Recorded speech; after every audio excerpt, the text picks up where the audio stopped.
Ngayong araw mga guys, nandito nga po pala kami sa Inares Plaza dahil manonood nga kami ng laro dito ng Grind Basketball League. Kaso lang default yung second game. Papanoodin ko pa naman sana si jersey number 29 Marcelana. Kaso lang wala daw silang kalaban, kaya pumunta na lang ako dito sa Mango Fever Libis. At pagdating ko nga dito, nandito pala si Coach J Motovlog saka si Bob Marwin kasama yung mga bebe nila. Kaya lugi tayo dun, wala tayong kasamang bebe. Kaya bumalik na lang ako dito sa Inares Plaza para panoorin nga yung last game dito sa Grind Basketball League. Dahil mukhang maganda-gandang laban to at ang magkalaban nga po pala dito, Maisan versus Team Jomel. At kasali nga din pala ako dyan sa may Team Jomel, pero ayako na, tinatamad na ako mag-basketball. Taga-video na lang ako ng mga highlights nyo, kaya kung wala kayong ginagawa ay samahan nyo muna kami dito sa aming trip. Let's go!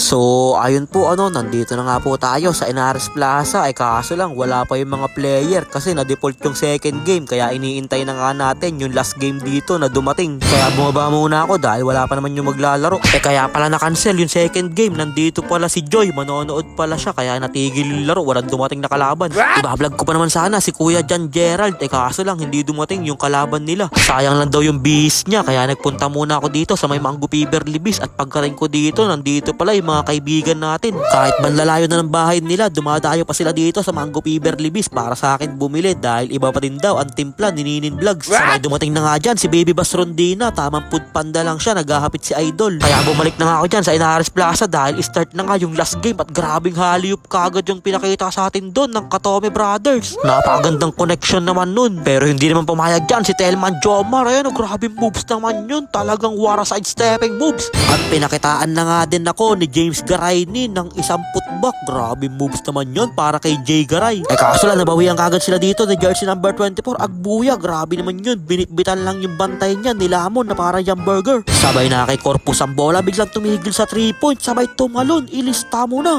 Pero bumawi naman agad dyan si Telman Apran ng isang 2 points sa ilalim. Talagang kondisyon si Telman. Pero grabe talaga itong Katome Brothers. Tignan nyo naman yung pasahan nila. Grabe, biglang may tumatalon dun. Kaya sabi dyan ni Telman Jomar, babawi ako. Ayun, umi-step back. Talagang diretso sa munisipyo. Ilista mo na, papangs. At nainggit naman dyan si Telman Apran at nagpakawala din ng isang 3 joints. Ilista mo na din yun, papangs. Grabe yung mga Telman natin. Talagang nagpapaulan sila ng 3 points dito sa Inares Plaza. Kaya sabi dyan ni Kuya Jason, dahil dyan meron kayong tubig sa akin dahil masyushooting kayo. Kaya nakigaya na nga din dyan si Tanawan. Ayan, pumeke. Sabay tinira sa 3 points. Sabay naka-steal pa siya dito. At dahil nakainom na nga ng tubig si James Garay, talagang hinahapit na niya dito. Ayan, nilamon na din niya yung bantay niya dun. Kaso lang, bambagal niya dumepensa, kaya nasyutan din agad sila ni Katome ng isang 2 points. Kaya bigla na nga nagtampo dyan si James Garay at nag-vape na lang dito sa bench nila. Talagang lumolong drag pa si James Garay, pochem. At dito na nga din nagtatapos ang ating second quarter, kaya halftime break muna tayo. At dikitan lang yung laban nila dito dahil lamang lang ng 6 points ang Team Jomel. Pero sabi dyan ni JB Tanawan, dagdagan pa natin ng 3 para 9 points na yung lamang natin. Kaya nagpakawala na siya dito ng isang 3 joints. Kaso lang nabawian kagad siya dito ni Corpus. Talagang nakakasagutan dito ng 3 points sa Inares Plaza. At sa sobrang ganda ng laban, nagutom na nga din dyan ang ating mga committee. Syempre nagutom na din tayo dyan pananood, kaya meron tayong burger. Kaya tamang food trip lang muna ng Angel's Burger habang nanonood ng napakagandang laban na to.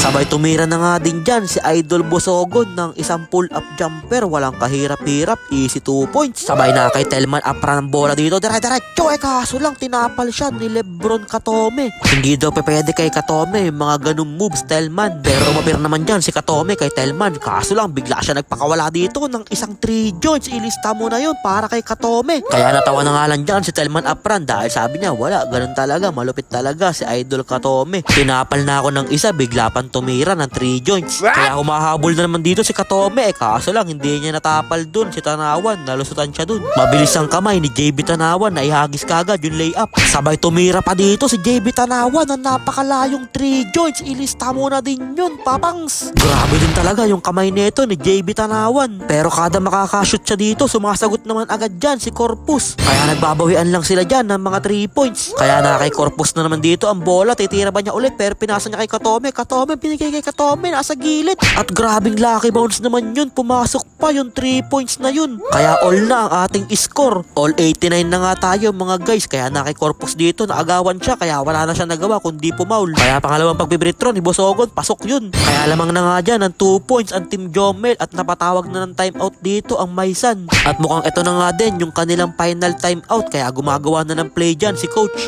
Kaso lang napaul nila bigla yung Team Jomel, kaya binigyan ng 2 free throw si Idol. Yung una shumot, yung pangalawa mintis, kaya 3 na yung lamang dito. Kaya na kay Corpus binigay kay Katome sa gilid, na ipasok pa yung 3 points na yun. Kaya all na naman yung score natin mga guys. All 92 na nga pala yung score natin. Mukhang overtime na to. Grabe naman yung tira na yun ni Idol Katome, talagang pasok na pasok. Pero may natira pa dyan sa oras na 1.89 seconds. Ano kaya ang gagawin dito ng Team Jomel? Maititira pa ba nila? Kaya ini-inbound na nila to, at pagpasa nga ay kaso lang naagawan pa sila dito. At tinagis ni Idol, mintis lang siya, kaya overtime tayo. Grabe, napakagandang laban nito, overtime pa. At pagpasok nga dyan ng overtime na kay Bosogon, wara side stepping moves, easy 2 points kagad yun para kay Bosogon. Ano kayang isasagot dito ng Maisan dahil kailangan nila maka-score dito? Kaya sabi dyan, Katome, makakashoot tayo, akong bahala sa inyo. Kaya na kay Telman Jomar ang bola pumeke, sabay tinira, patay ang butiki. Buti na lang natabik nung kakampi niya, kaya nakashoot pa sila ng easy 2 points. Kaso lang naghahapit na din dito si Idol Agbuya. Ayan o, hindi na siya mapigilan dito. Mukhang siya na ang tatapos ng laro dito sa overtime. Na kay Agbuya na naman, ang gandang pick and roll naman nun, sabay nilamon niya yung dalawang sumabay sa kanya dun na parang yung burger. Kaya nasa Team Jomel na ang bola dito, na kay jersey number 4 sa ilalim, nilamon din niya lahat ng bantay niya dun na parang yung burger. Kaso lang nakatira na naman dito si Katome sa gilid ng 3 points, same spot, same result. Ganun na ganun din yung tinira niya kanina pang overtime. Babawi ba dito si Idol? Tumira ng 3, mintis lang siya pero siya pa din nakakuha, kaya tinir drugs niya na yun para sa easy 2 points. Kaya na kay Corpus na ang bola, gumagawa ng play, tumatawag siya ng pick dito, at ang gandang pick naman nun, pero mas maganda yung pasa na yun. Grabing pasahan naman yun. At 20 seconds na nga lang yung natitira sa ating oras, lamang pa nga dyan ng 3 points itong Maisan. Kaya na kay Corpus ang bola, gumagawa siya ng play dito, dinarad-dirad ko sabay tinira. Grabe naman yun, napaplex pa ng muscle niya. Talagang mapapaplex ka ng muscle mo kapag ganun. Ilang bantay ba naman yung iniwanan niya dun? At ayun na nga yung pinantuldok ni Corpus sa laban na to, at ayun na ang tumapos. Kaya sa huli panalo nga dyan ang Maisan. Kaya congrats sa Maisan, at syempre congrats din sa Team Jomel sa napakagandang laban na pinakita nyo ngayong gabi.